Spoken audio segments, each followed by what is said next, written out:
Hey Revs fans, welcome back to the Far Post podcast. I'm your host today, Elizabeth Pajota, joined by Jeff Lemieux for the second episode of the podcast for the 2021 campaign. And there's a lot going on with the Revs right now. Preseason has officially started. So Jeff, how excited are you to get into the swing of things?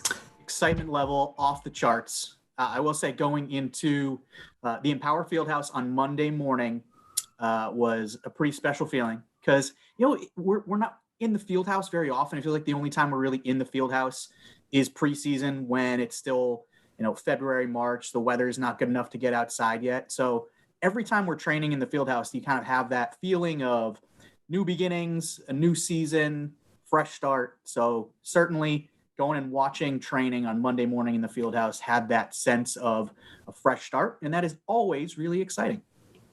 Well, here to give us a firsthand feel for that fresh start is a very special guest heading into his 9th season with the New England Revolution, center back Andrew Farrell. Andrew, thank you for joining us. We're so excited to have you. Hey guys, thanks for having me. I love being on the podcast, and I love being on the podcast. So thanks for having me. How does that feel to hear the 9th season? Does that hit a chord? Yeah, my knees hear it and growing. I mean, but no, yeah, it feels good. I feel it's been a interesting, or not interesting start. It's been a tough start. We've been getting after it first 3 days. And the body, it feels good, but I'm a little sore. But wouldn't want it any other way. Well, we're happy to have you here, and I know that there's been some. We'll just jump right into it. The elephant in the room, some shade thrown on Twitter because we've had Revolution midfielder Matt Polster on the podcast last week, and he had quite a few things to say about your golf swing. So what did you make of that shade that he was throwing at you? What would I mean, what he was throwing shade at me. I don't claim to be the master of golf. I'm not that good at golf. So, sorry about that. That was my alarm. Oh my gosh. Anyways, I'm not good at golf. I've never claimed to be. I don't post videos of me golfing like this. I went just to have fun with my friends. I'm terrible at golf. So I know he's better than me at golf. Anybody's better than me at golf, but I just know he's not that good at golf. And he practices, he does the whole thing. He's got the full kit. He got the shoes. The warm weather out there in LA where he lives on the off season or Vegas, I don't even know. But so yeah, I appreciate it. I was like, I know his golf swing is like taking out the trash. It's not that good. But we talked about it in the locker room. We hashed out our differences. But I still let him know I don't think he's that good at golf. We know that you just said that you might not be the best at golf, but one of the things that you're arguably the best at on the team is the banter. So does this spark a little bit of a rivalry between you and Polster? And is he going to have some, curveballs coming his way later this season? 100%. Yeah. I don't know if I'm the top at banter. I like to chirp and kind of I think that gets our competitive juices kind of going through everybody. And I think that's something that I think a lot of guys have kind of been doing a lot not chirping, but just getting that competitive juices going from the get-go. A lot of the guys have been back in market for maybe a month, and we've been playing in the bubble, doing pickup games and whatnot, and it's gotten chirpy and competitive. And I think keeping that competitiveness throughout the season is always really good and important.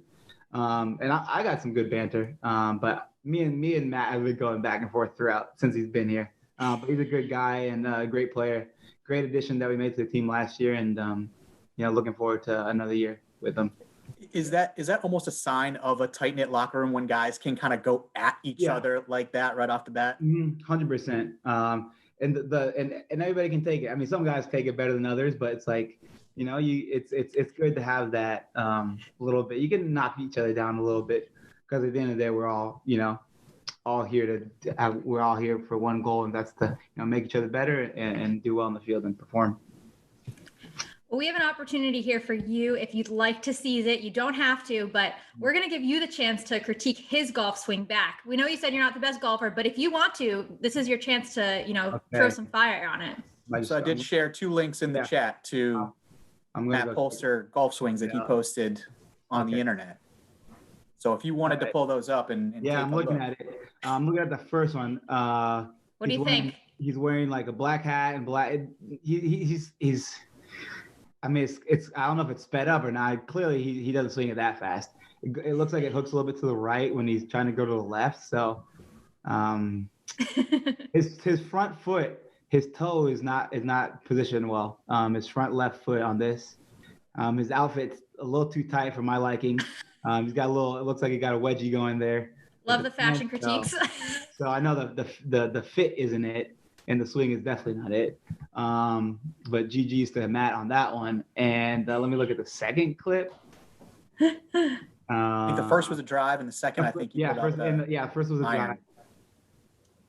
I mean, it looks like it's doctored. It's like a doctored clip. It's like cut. It's like spliced. And like the camera, I can't even see where the ball went. I don't know who's filming this.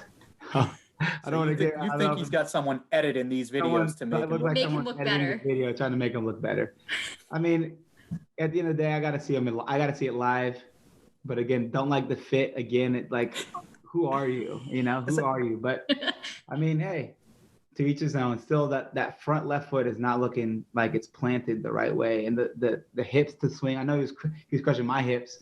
I mean, my man's stiff as a board out there. So, yeah. Anyways, back to the more important thing is the far post podcast.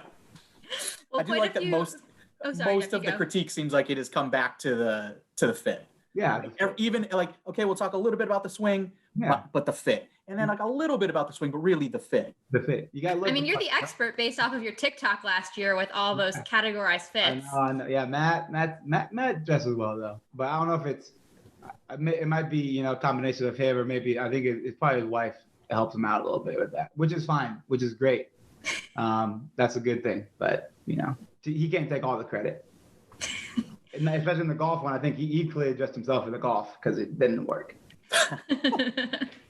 Well, speaking of fits, when that clip came out on Twitter, you fired right back at Polster and said you were so mad that you were just going to go ahead and leak the jersey with a photoshopped image wearing this wild green, like camo sort of kit. So how did you come up with that ammo? Because that was a creative and fast-timed response. I like to take all the credit. I love to take all the credit. I'm going to give a shout out to my boy, Curtis. He came out with he had the side ammo for me. I ran out of ammo. He had the cartridges ready for me. But I knew obviously I wasn't gonna leak the jersey. And he tried and that he hid behind the fact that he knew I couldn't release the jersey. Like that's not the good banter right there from him. Side note, but yeah, Curtis, hit me up, was like, hey, I got this. We can do a little thing here. And I said, okay, that'd be good. Good banter. So if you this is the thing about banter, you got to own it when it's not, you're not on your best day. You have people that can help you out. My boy Curtis helped me out with to bring the good banter, and I gotta give him credit, but also you got to know pick and choose the times where you can come out full force, and sometimes where you got to get a little bit of help, and I'm good at that. So yeah. Well, for anyone who's looking to up their banter game, expert tip from Andrew Farrell right here. There's no avenue you shouldn't, reach out into. Don't be too proud to accept help. Exactly. Yeah. At the end of the day, it's all in good fun. Speaking of the new kit, though, you were a big part of the jersey launch and the reveal. So can you take us behind the scenes for that promo shot? And also, what did you think of it? Yeah, so I think it was like maybe a couple of weeks ago. It was after one of our kind of like captain's practices. Made sure I got a haircut for it. It was a fun photo shoot. Curtis does a great job setting us up, giving us a little cues to what we do. Me and Teal and Gustavo. Gustavo was I think a little bit later, so me and Teal did our little shots. Some of the pictures seem very senior high school. The ones off the wall. Just kind of like off the wall, like looking into the little camera. Poses. Oh yeah, the poses. But yeah, I mean, clearly people are gonna say like, you play for the team, you gotta like I really like the jerseys. But also I'm employed by the team, so like I'm gonna say I like the jerseys, but I actually really enjoy the jerseys. And so yeah, I love the jerseys. I like the photo shoot. Curtis does a great job again. Merrill, shout out to Curtis Merrill. Everybody who makes us look good. you guys too make it sound good too and look good. You might have done some of the high school poses, but you didn't do like that classic prom pose. Who would have been the big spoon if you'd done the prom pose? Yeah, with Teal. Yeah, that would have been funny. We didn't do that one.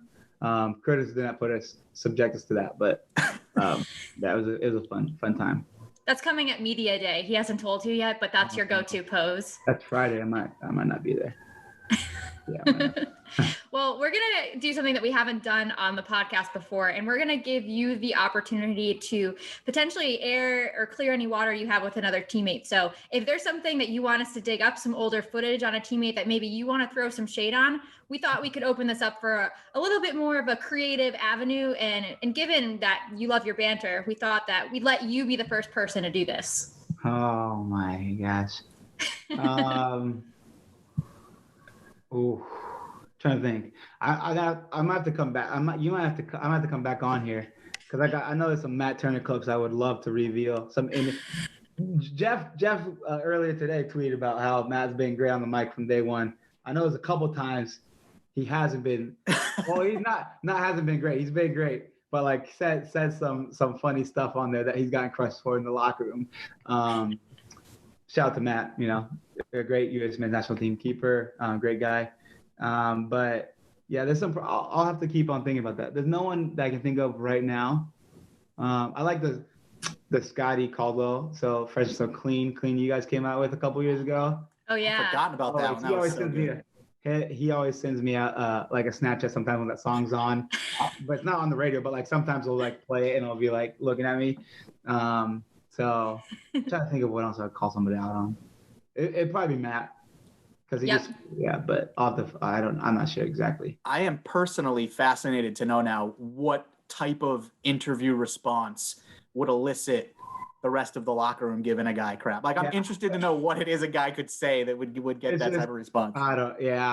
It's just, I forget which, there's a couple of times it's happened where you're like, it's any interview, just like, you can clip it, you can like, stream it down and make it fun. And if you play over like the aux cord and over the locker room, it's like, oh my gosh, come on, guys.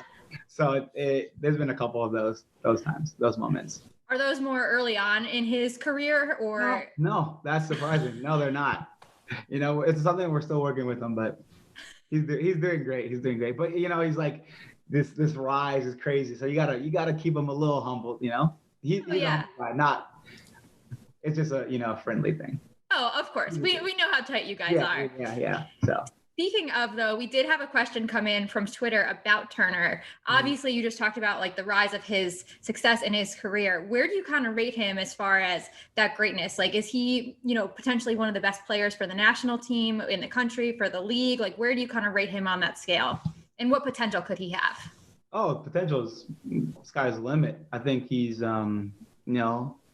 every year, like that's the biggest thing I know is for like players. I'm not saying he's young, but he's younger than me for sure. But like young guys, every year just making sure you get better and better. And he every year it's like a bigger jump for him to improve. And obviously excited about him being with the national team and getting his first cap and getting the PK stop.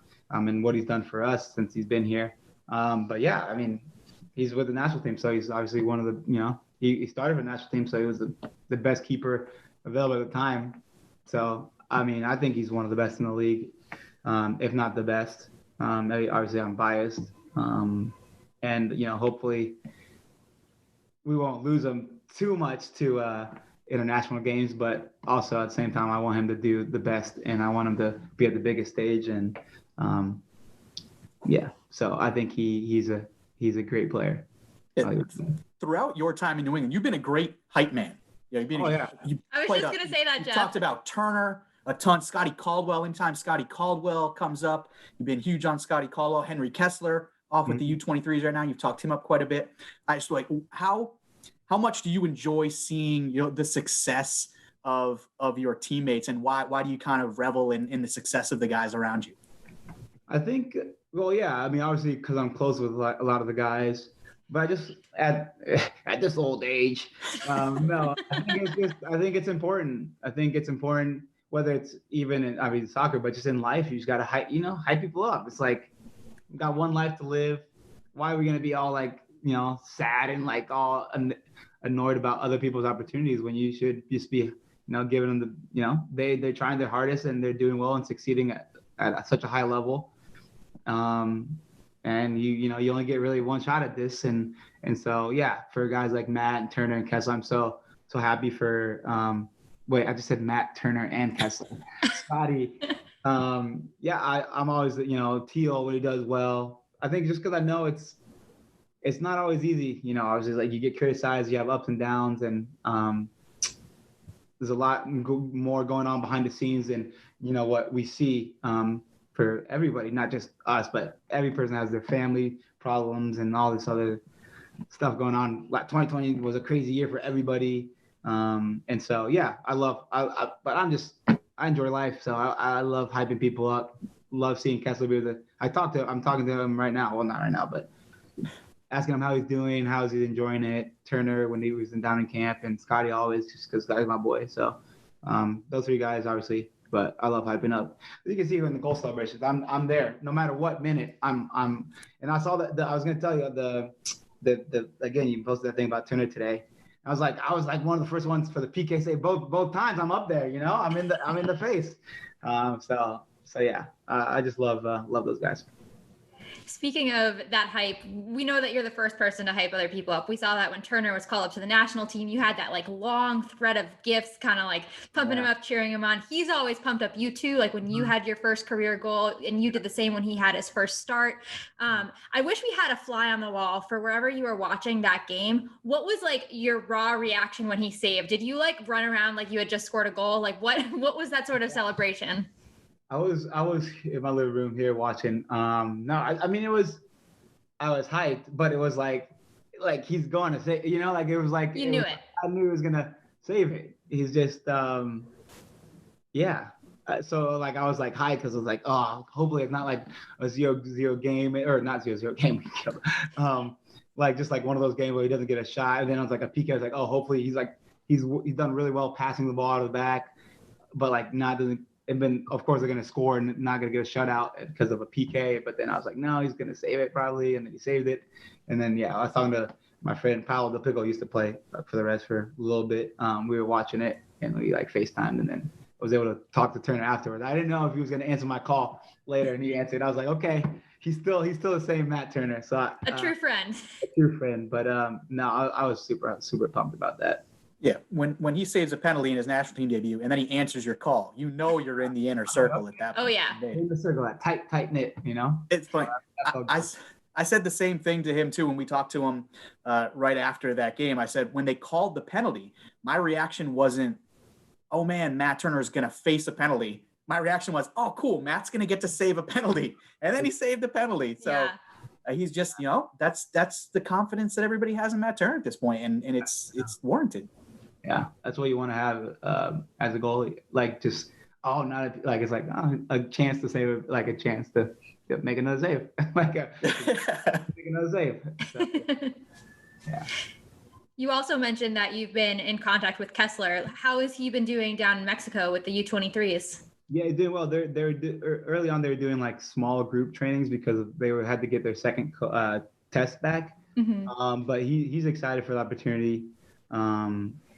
I'm pumped for him just because he's a great kid. He's super competitive. He's super he was smart. I don't want to hype him up too much. Sometimes you can't hype him up too much. He's a really smart player, and he's very, very calculated. That's what I would base Kessler. He's very calculated, and so he doesn't want to get too excited about opportunities, and he doesn't get too down, which is really good as a pro because how MLS is and pro sports is you up and down. And he's he's excited to be, a part of a group, be down there, and just he's looking just to improve. He doesn't know if he's gonna stay there longer. He's not gonna get too excited about it. He just wants to get better. But I'm excited for his opportunity to be down there. And I mean, he's done so well for us for whatever it was, a year, I guess, or whatever. Yeah, just the 1 year. Yeah, it feels like about 7 years. It's crazy. So yeah, he's he's asking how's his first day So he's involved in, he still, is still in contact and trying to, kind of figure out what's going on over here. And at the same time, just represent the country. That'd be cool for him to go to Olympics and stuff like that. it's a really good opportunity, and I think he'll be there. So, me too. Yeah. That would be an amazing opportunity. And it's nice to know that he has a little bit, even though he's super excited about it, he has a little bit of FOMO because he's not hanging out with you all the time and partnering with you. Yeah, exactly. Yeah. And you guys have obviously officially started preseason. So what has the vibe been at the training center for the past few days? It's been good. I'm tired. Yesterday and today we had some really tough days. But everybody's so excited to be back. And getting after. We did our beat test, like our fitness test last week. So like this week has been a lot of playing and kind of getting to know each other. And we've had some of the Rev 2 guys come and train with us, and the level has been really, really good. Guys like Tejan, I think took a big step last year. He's come in he killed the beat test. Shout out to Tejan. He did the best in the beat test, which I was surprised. But he's looked really sharp, really good. Obviously, Carlos, he's been really, really good. Kaptoum, Wilfred's looked good. AJ De La Garza, Brandon Bias had really good. I'm just giving you the load. Everybody's looked good. The other guy, Brandon's been really good first couple of days. Teal, Scotty, I mean the same guys, and the young guys too. Maciel has done really, really good. Mm-hmm. Yeah, everybody's looked great. So it's been fun to compete. And been like we're all in it together, but it's been past 2 days I've felt the aging. That's mostly, but it's good levels. Everybody's excited, positive, and competitive. And just a quick explainer. I'm sure a lot of people listening will have a general understanding what the beep test is, but just for people who might not know what the beep test is. Just it's like it's like a fitness test. There's 3 beeps you have to. I think it's 20 meters you have to run. The first beep goes, you have to get to the 20-meter mark, and then another beep. You got to hit it before that second beep, and then you got to make it back by the third beep. So you start off at level, I think it's 1, but then it jumps to level 11, and the 15, 17, and then 19, 1, 92, 90. So it gets faster. So it's less time to make the beeps as you get tired. And yeah, so it's not super, super long, but it's not fun because you're running till you can't run anymore, basically. Yeah, and guys drop off. So essentially, it's last man standing. Yeah. And Tejan was last man standing. Tejan was last man standing. Tejan, Dewan. It was Tejan and Dewan for a little bit, and then Tejan. And yeah, they killed it. But then some guys ran it separately. So Scotty did well, but he ran it by himself, and he did well. Who else? Yeah, Brandon did good. Yeah, about the same guys that usually, it's usually like the defensive midfielders, the wingers, the outside backs are really, really good at it. Center backs, if you're outside back for a while, then turn to center back, you don't have to do as well. I mean, you have to do well. I did well, but not, as well as like a Tejan, he's like 21, 24, 23. I don't even know. 22. Tejan, 22? I think he's 22. 22. So whatever. But he did, those guys did really well on it. Wisdom comes with age. That's the trade-off, Brad right? Knight is really good at Brad Knight is really good at. He didn't run it, but he's really good at it. And I'll give him a shout out to him for it's actually kind of. I told him not to run it because he beats a lot of the guys and it would crush him. But Brad's a freak in nature, so you feel like that would be motivation for other guys. Yeah. You can't get beat by that. You can't get beat by one Brad, the oldest guy on the team, and a goalkeeper. Yeah, you can't get beat by Brad. Yeah, but also I'm gonna say that there was some questionable marking of the times because if you have to make the line, you get a warning. If you don't make the line, there's a warning, and there's a questionable. Well, I'll just leave it at that. I'll leave it at that. We didn't have the cameras out there to get the replays. Yeah, no, it was very questionable. Next year we'll have to get the cameras out there. Ooh, I don't know about that. Yeah, Andrew, we know that you were coming in a lot during the off season to do some workouts. So what did that routine look like and how important was it for you to kind of have that base coming into this quickly ramping up preseason? Yeah, it was really good. Just being able to obviously already be playing pickup and training. For all the guys who were in market, we were getting tested 3 times a week, 3 times a week. So we were able to obviously stay, safe and do that. But also just build up that fitness and playing fitness as much as possible before we started. So this week it allowed us to be able to play more and do more with the coaches and get that beat test out of the way early it was super helpful. So now we're kind of, I mean, I'm still sore now, but I wouldn't be I wouldn't be talking to you guys right now if I didn't do that necessarily. So it was super helpful, and obviously having the facilities to do that. We had it before, but the state of the art facilities and having that your own space, hot tub, the cold tub, the gym. I mean, it was super nice to wake up, be like, oh, I'm gonna get that workout in, and go in and have a couple of guys in and be able to do all that. And how much has that evolved over the years? I know you started in 2013. I've been with the Revs since 2008, and I remember certainly the early days of preseason. It felt like guys came in pretty much from level zero, and like the first 2 weeks of training, you basically didn't touch a ball. It was fitness just to get a fitness base. Yeah. The past few years, it seems like guys have come in with a little bit more of a base, and you can go pretty much straight into working with the ball from day one. Yeah, I think it's definitely since Bruce here, he doesn't want you coming in out of shape, and that goes back to Jared and James, our strength and conditioning guys, just kind of giving us an off-season program, but also guys sticking to that and putting the work in, and also obviously, I think the expectation is really high, so guys know what to expect. The new guys coming in are really in shape and then. Obviously, we know if we come in at a good level and we do well on the beep test, then we can get on the ball and do. I mean, obviously, fitness is fun, but it's not as fun as playing and competing like that. You mentioned the new guys coming in. What's been your first impression of them, and how have they settled in? They've done really well. I think Wilfred has done really well. He came in a week. So we played pickup with him for maybe 2 weeks, a week and a half. I don't even know, but all blends together. Yeah. But he's done really well. His English is really good. So don't let him skip out on interviews. His English is pretty good. I'd say he's doing his first media access on Thursday, but he's doing it in Spanish, which is fine. He'll ease in. We got a translator. We'll be all right. But you're saying you think he could do English now? Okay. I mean, I give him a couple, maybe. All right. But his English is he likes I don't know if he likes speaking English, but he can speak in English. Okay. So Wilfred has done well. Ema has done really well. AJ, I'm trying to think of the new guys. And then Mafla, we saw him today as we were leaving because he's still on a different protocol than we are. But I'm sure he'll do well. And then we also have like we have the young guys, and they've all been doing really well. Obviously, it's kind of a different level. Kiza, he's doing really well. He's integrated. Well, he's fast. I went against him today.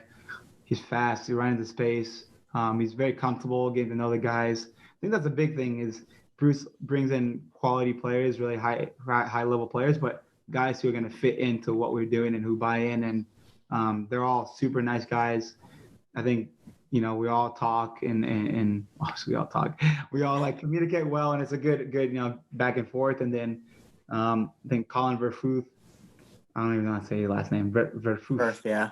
I don't know exactly, I guess. Yeah, he's been here for the past. He's been here for a while, and he was with us a little bit last year, and he's done really well. I mean, everybody's done well. There's not one player. I mean, I wouldn't tell you if it was some player doing really bad, but everybody's done well, competed. Just give it all for the first 3 days. So it's been good. You mentioned Wilfred's English, but we obviously know that his native language is speaking Spanish, and you've been that guy for the last 9 years on the team that can kind of be that bridge between the Spanish speakers and the English speakers, making it a little bit more of a cohesive locker room. And I think Mafla, his native language is also Spanish. I'm not sure about his English, but how strongly do you take that role of being a leader that can help make it a little bit more of a cohesive locker room with regards to languages? Yeah, I think that's really important, and I think that's why they kept me here. I think they were going to get rid of me if I couldn't speak Spanish. So yes, if you're a young player, you want to go pro, be bilingual because it helps. There you go. But no, it's really important to get those guys acclimated and make them feel comfortable. Because I mean, I can't imagine going to a new country you don't speak the language. And try to come in and who knows what people are saying. You want to kind of get to know everybody. and you have a great guy. I go to a team in France, I don't speak French, and you got Andrew Farrell who's just like translating, making you feel welcome. So no, if it's I think it's important, especially for me to practice my Spanish, but to get those guys acclimated and help them out with whatever I can. And just because the more they feel comfortable, the better our team's going to be. So yeah, I don't mind it. I do it for us on the field, in the gym. If they don't know certain things with the trainers, but we got people everywhere who kind of speak a little bit of Spanish who can help out. But when it comes down to we need somebody to really get the message across, I'm there. So yeah. I know people used to always see when we would have videos of speeches in the locker room, maybe a pregame speech or something like that. You would obviously always be next to Pania, and people would notice you translating to Pania as the speech was going on. Yeah. Which fans kind of found fascinating, and it was awesome. I'm wondering if you ever just occasionally just messed with Pania by just throwing something in and be like, and I don't know who said between minute 20 and 30 he only wants us to use our left foot. I don't know, and then just see if he'd do it. No. What did I do? I'm trying to think. I just blanked on what I was going to tell you.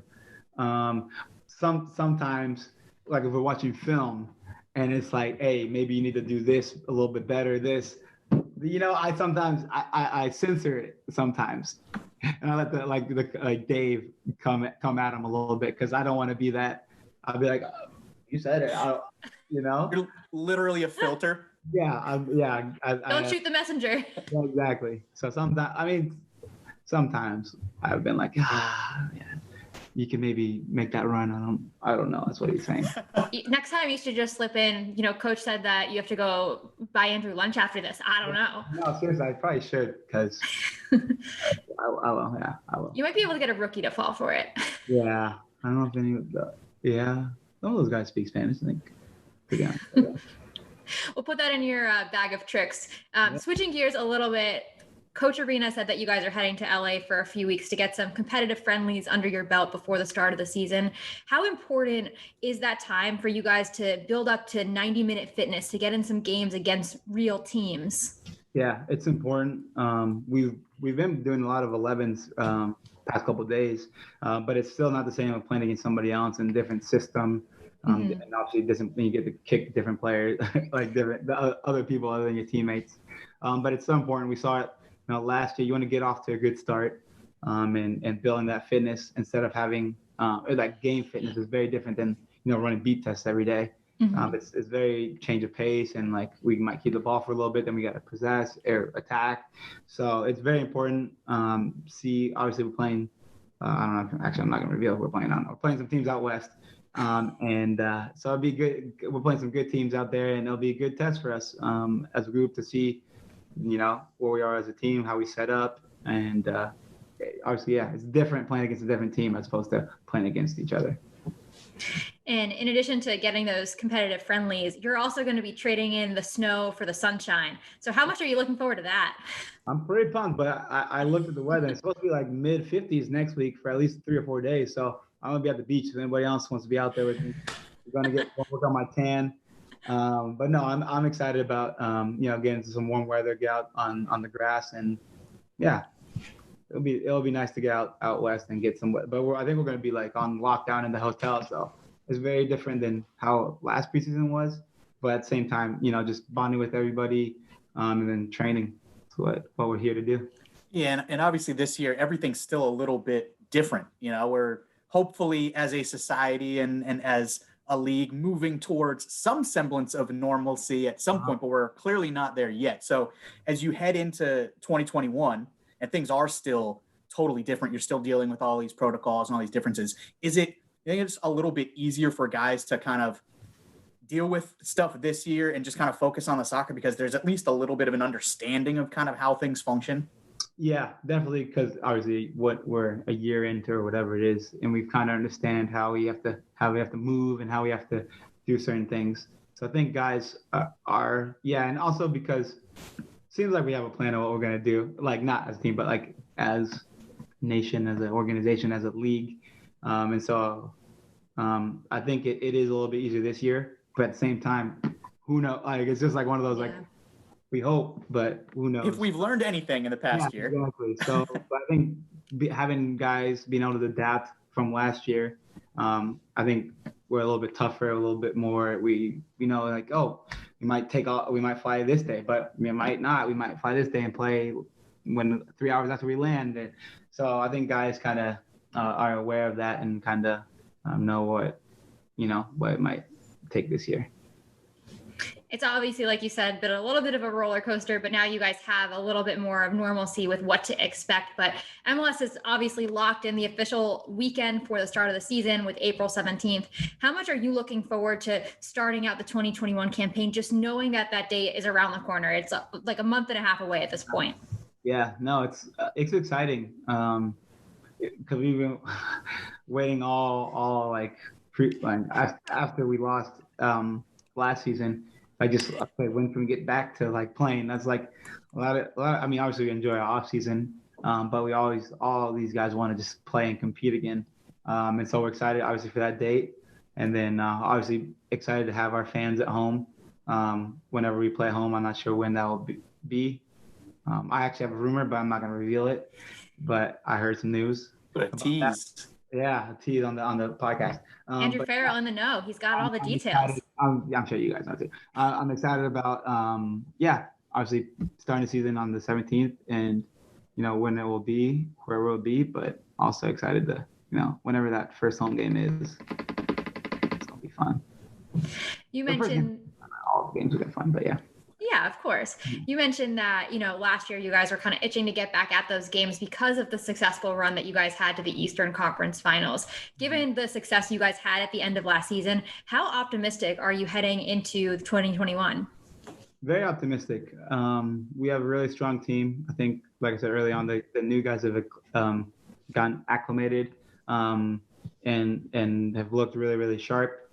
And I think also not even just like the new additions, but it's like the Kessler, Tajon, the Wands, like the guys who have been here who have taken a big step and now have that experience of making a run and what those big games look like are here again and excited and hungry for that. And also we didn't start off that well during the season. We didn't have our best obviously year. We had a really good run at the end and we did well here and there, but we know what it takes to not be having to play all the games on the road. We can do well early in the year, and maybe we can host some games at home if we can do that. So I'm excited and I'm very optimistic about what we do. Just because Bruce sets the bar high, he wants to win. There's no whatever. We win by 3, we win by 1. We want to win, and that's kind of what everybody's mentality is kind of too gauged into. We mentioned you've had 8 seasons in the league. You've had 2 really deep playoff runs, obviously in 2014 and 2020.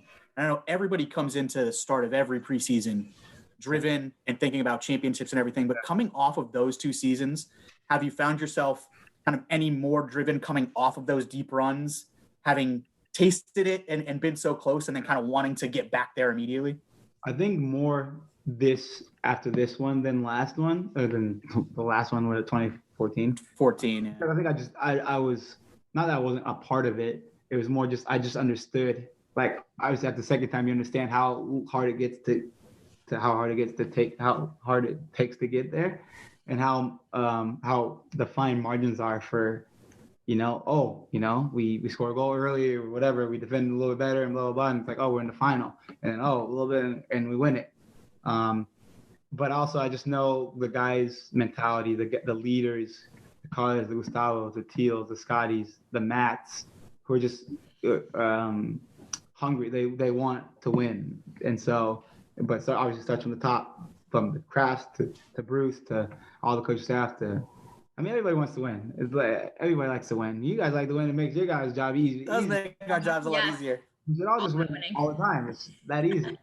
But it just I think guys are hungry. I know I talked to Carlos about it a lot in the off season. We WhatsApp, and he's just like, all new players. Oh, yeah, I'm excited about this guy, and Carlos loves soccer, football, whatever you call it. He can talk about it for days, and we chat about it all the time. And I was like, he's like, I'm gonna win you a trophy this year. I was like, okay, man. So we'll see, Carlos. Let's do it. So we're excited and we're hungry. It's funny when you put it into perspective like that, your run in 2014 versus 2020, because you were almost like the Tajon Buchanan level of the team because you had just come in a few years prior, right? So it must be funny for you to look back on that time and see young players in now what were your shoes at that point. Mm-hmm. Yeah, no, and I know but I know these guys, the potential from Kessler, Tajon, DeJuan, Brandon. I'm trying to think of who else is a younger player for us. Oh, we got an old team. I don't know, but those guys, Turner, like just how they're getting better and better each year, and how good they were for us, and how important they were for us throughout that run. That even experiencing that, and I know their drive and their mentality of they want to just keep on getting better and better.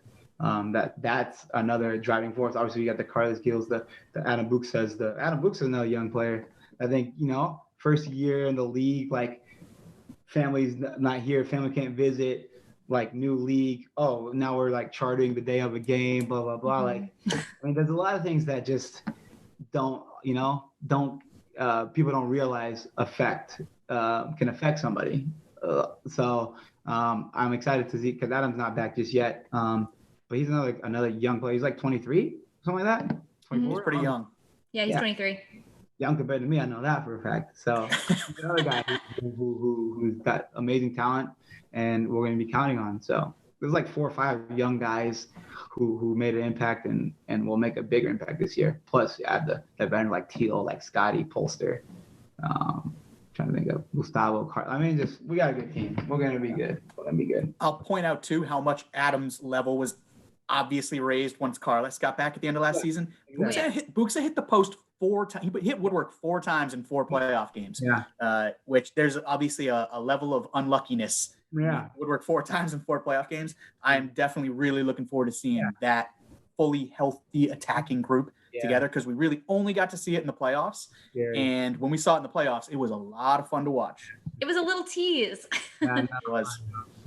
We'll get. Yeah. That'll be good. Andrew, you mentioned earlier that Bruce sets the bar really high for you guys. What are the expectations for this team heading into the 2021 campaign? Well, Bruce he always says it's like, we're going to win the championship. Any of his teams they ever won, he wins everywhere. But in the times he won his championship in LA, he was like, we never started off saying MLS Cup. That's the goal. He just wants to, after every game, we want to get better and better. And by that time, 34 games later, if you're 34 times better than you were at the beginning, you're going to be in the playoffs. You're going to have a chance to win playoff games. You're going to experience that. So just keep on getting better. We obviously want to become better defensively. We want to score more goals. It's just like he kind of breaks it down like that, as opposed to saying like, this is where we want to be, blah, blah, blah. It's like kind of breaks down like, these are the things that we want to get better at every day after every game, every day, not even after every game, every day.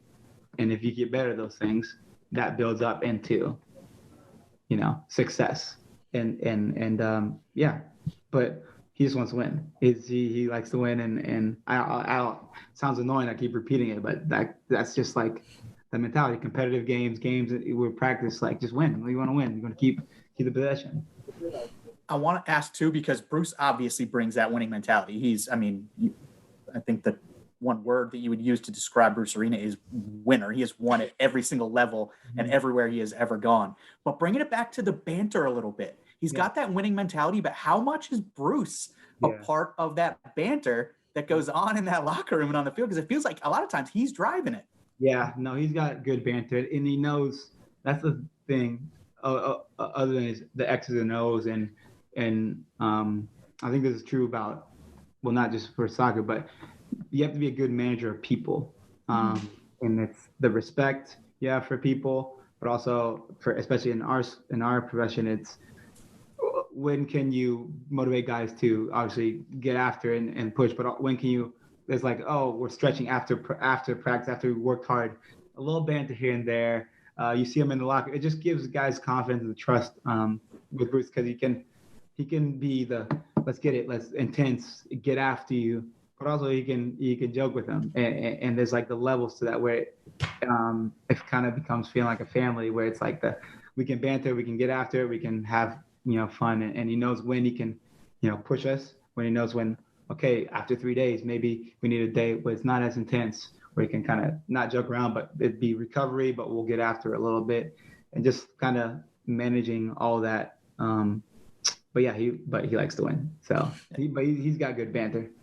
Some would say not good banter. I think he's got good banter. It seems really simple, but that knowing who needs an arm around the shoulder and who needs a kick in the butt, like that can be the most important element of a coach. It's like, it's like, oh, like, am I going to get after somebody, but they can't necessarily take it too much. So maybe we hype them up when it needs to be hyped up, or this person he likes to, like, get after him a little bit, challenge him. Like, it's just, So that's the manager of people. I think that's successful in professional sports, whatever the avenue that you choose to do. Which kind of response do you go better to? Are you a little bit more of like when someone hypes you up, you go, or when someone says, you can't do that, you're like, all right, I'm in on that challenge? I can do both. I could do, I like getting hyped up, but then it's like, but I think a little bit both. I think when you challenge, or like when someone gets after you, it's good, but then also it feels good, like get after you, and then like, oh, that was nice, well done. Like, that's the one, like a little bit of both is good. But I'll do whatever. I like the combo. Can you maybe share with us a little bit of banter that obviously is appropriate that Arena has had with you guys that maybe would like hype you up on a given day?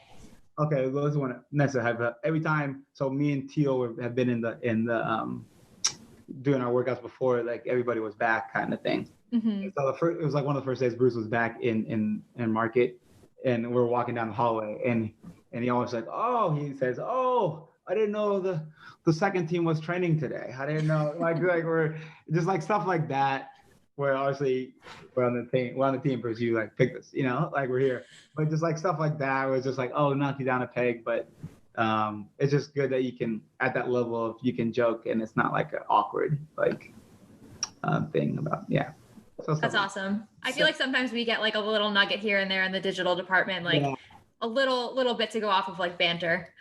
He's told me he's gonna trade me like at least 6 or 7 times last year.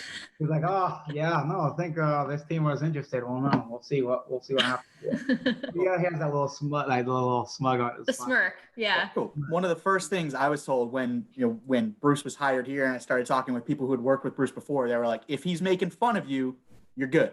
Yeah. Like if he's not making fun of you, that might not be good. But if he's making fun of you, you're in good. And when we were shooting the Home Alone feature, last year with Scotty, we were in the lobby of the training center, and Bruce walked by, and he was like, "Oh, Scotty, acting! You finally found something you're good at." And it's just like, man, he's going in hard. Exactly. Yeah. So it's good. It's good to have somebody who can navigate the waves of the team. I remember when you guys came back from Orlando, obviously the personnel was limited that went down to the MLS back tournament. So I was working from home, and I sat down to do an interview with Bruce, and he goes, "How was your 4-month vacation?" Yeah, I know. He's got it all. He always has something. He's always got a little, something to say, a little nugget for you. Yeah. Oh man. Love the banter with Bruce Arena. Andrew, you're entering obviously your 9th season, and you're such an important veteran for the team. What's the biggest thing that you've learned in your time with the Revolution? Besides the banter game. Besides the banter game, what an important thing I've learned. I think I've learned just how much I enjoy it. Every year, I'm like, oh my, like. But I'm not yet I'm always excited. I always told my parents, like, I stopped playing when I just stopped enjoying it. Even if my body could keep on going, I just but there's not been a moment in the 9 years when we were down, we were terrible. We've been terrible for a couple of those seasons. We didn't make the playoffs. I just always enjoy it. I just always enjoy, coming in. Obviously been different guys in the locker room, different, coaches, but it's always been fun to be a part of this great organization. And but obviously now when we've been winning a little bit more, and with Bruce here, and also enjoying it with guys like Scotty, guys like Matt, guys like Teal, who've been here for, Teal and Scotty for at least 9 years with me, but just guys that, push you to be better. And I've just enjoyed every minute of it. Never regretted it. Well, it was my decision. I got picked, but yeah. But I've enjoyed it. It just I love being part of a group, and yeah, I just enjoy being here. So yeah. Well, we love having you around, and we're very thankful you're here for 9 years and that you've joined us on the podcast for this episode. Very entertaining. You have a great setup. We love speaking with you, so thanks for joining us. Awesome. Thank you guys so much for having me. You guys have a great, was it Wednesday? Thursday? I don't even know what day. It is Wednesday. Wednesday. Now people know, at least when we recorded, it was Wednesday. Who knows when people will listen and watch, but we recorded on Wednesday. Is it Wednesday or the Thursday or Friday? I don't know. Yeah, who knows? They all blend together. Yeah. But yeah, thanks for having me, guys. Love it. Thanks for joining us. Yeah. Adios.